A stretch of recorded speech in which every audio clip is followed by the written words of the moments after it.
धरना में शामिल मेरे भाइयों, सबसे पहले तो मैं आप सभी का शुक्रगुजार हूँ कि आप लोग इस धरना स्थल में शामिल हुए।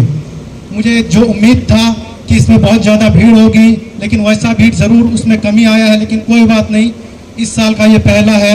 आगे इस बात का ध्यान रखा जाए कि हम लोग ज़्यादा से ज़्यादा भीड़ जमा करें, क्योंकि जब तक हम लोग अपना मजबूती नहीं दिखाएंगे तब तक यहाँ ब्रिज नहीं बनेगा।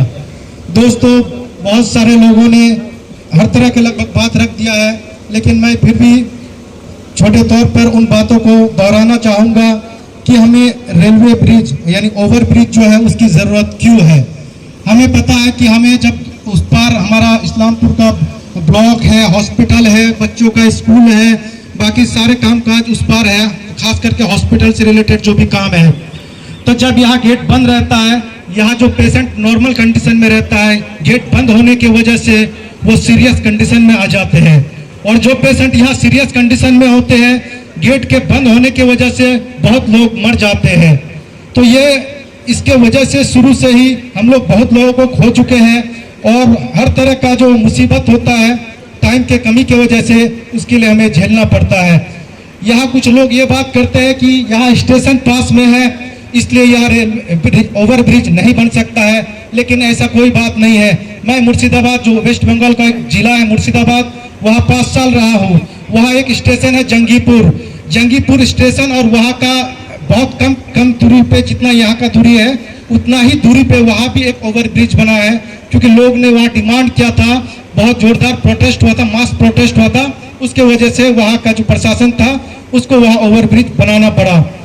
दूसरा, यहाँ के बहुत लोग इसलिए आगे नहीं आते हैं कि वो सोचते हैं कि जो इस पार रेल गेट के इस पार जो दुकानें हैं उनको उससे नुकसान होगा, लेकिन वैसा कोई बात नहीं है। जिनको ब्रिज के नीचे से भी इस्लामपुर जाने का रास्ता होगा, वो ब्रिज बनने से आपका नीचे का सारा जगह कैप्चर नहीं हो जाएगा, नीचे जाने का रास्ता होगा। जिसको नीचे के दुकानों में जाना होगा वो नीचे जा सकेंगे, और जिसको उस पार डायरेक्ट बाजार या हॉस्पिटल या ब्लॉक जाना होगा वो डायरेक्ट ऊपर ब्रिज के ऊपर से जा सकेंगे।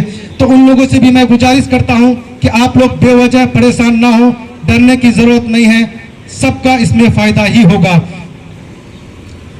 एक चीज आप लोगों को पता होगा कि जैसे हमारे जो बड़े बड़े शहर है, कोलकाता, मुंबई, दिल्ली, जहां ट्रैफिक सिस्टम बहुत ज़्यादा हैवी होता है, लोगों को लगता है कि वहां ट्रैफिक में बहुत ज़्यादा जाम होता है, बहुत टाइम लगता है, लेकिन मैं आप लोगों को बता दूं कि आप अगर पटना या कोलकाता के एक शहर के एक छोर से दूसरे छोर में जाएंगे तो मुश्किल से 5 से 10 ट्रैफिक आप उसी बीच आता है, जिसमें से मुश्किल से 15 से 20 मिनट टाइम लगता है। और ये जो हमारा यहाँ का रेलवे गेट है, ये एक बार बंद होने से हम लोग का 15 मिनट, 20 मिनट, आधा घंटा टाइम बर्बाद होता है। तो इस चीज़ के लिए हमें बहुत ज़्यादा ज़रूरी है। दोस्तों, बहुत लोग ये मैं जो भी बातें कह रहा हूँ, जो लोग यहाँ के बातें करते हैं, मैं उसी का जवाब दे रहा हूँ। कुछ लोग बात करते हैं कि रेलवे में बहुत कम लोग सफ़र करते हैं, तो सरकार, यहाँ का जो प्रशासन है हमारा बात नहीं मानेगा कि क्योंकि हम लोग टैक्स नहीं देते हैं। ये आप लोगों का जो बात है ये गलत है, क्योंकि हम लोग जो भी सामान खरीदते हैं, किसी तरह का भी सामान, उस सामान में हम लोग सरकार को टैक्स देते हैं। और जब केंद्र सरकार बजट बनाता है तो रेलवे का उसी पैसे में से अलग से बजट बनाता है, तो पैसा हमारा है। तो सरकार को, प्रशासन को हमारा बात मानना होगा। हमें अगर यहाँ ब्रिज का जरूरत है तो उनको उस ब्रिज को बना के देना होगा। कैसे बनाएगा, कैसे जगह पाया जाएगा, अगर जगह है तो उसी को वो क्लियर करवा के उसमें बनवाना होगा। बाकी यही सारी चीज कह के मैं अपना बात को खत्म करता हूँ। रेलवे ओवर ब्रिज बनाना, देखिए ये मांग बहुत दिनों से हम लोग कर रहे हैं। इसके पहले रेलवे के जो IW स्टाफ थे उनको साथ में लेकर हम लोग यहाँ जो गेट है, गेट के दोनों तरफ दुकानें, रेल की कितनी जमीन है, इस सब का नाप किया गया था।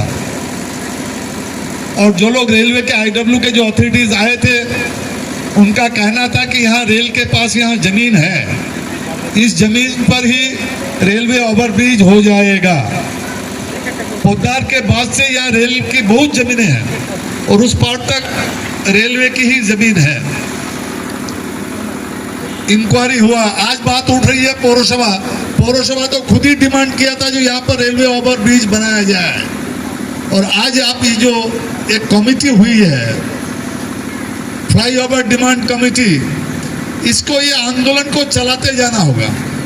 ये आज धरना दिए, फिर हम लोग भूल गए, फिर 6 महीना साल भर बाद फिर नींद टूटा, फिर शुरू किए, इस तरह कोई मूवमेंट नहीं होता है। मूवमेंट का एक धारावाहिक रूप होना चाहिए कि भाई आज धरना दिए, इसके बाद में इससे बड़ा रूप क्या हो सकता है, उस रूप में हम लोगों को जाना होगा, तभी रेल को समझ में आएगा। इससे कम में रेल को समझ में आता नहीं है। यहाँ एक वक्त बहुत कम ट्रेनें चलती थी, आज तो हर 5 मिनट में देखिए हम लोग यहाँ बैठे, ट्रेन पर ट्रेन चल रही है, और जब भी ट्रेन जाएगी अप हो चाहे डाउन हो,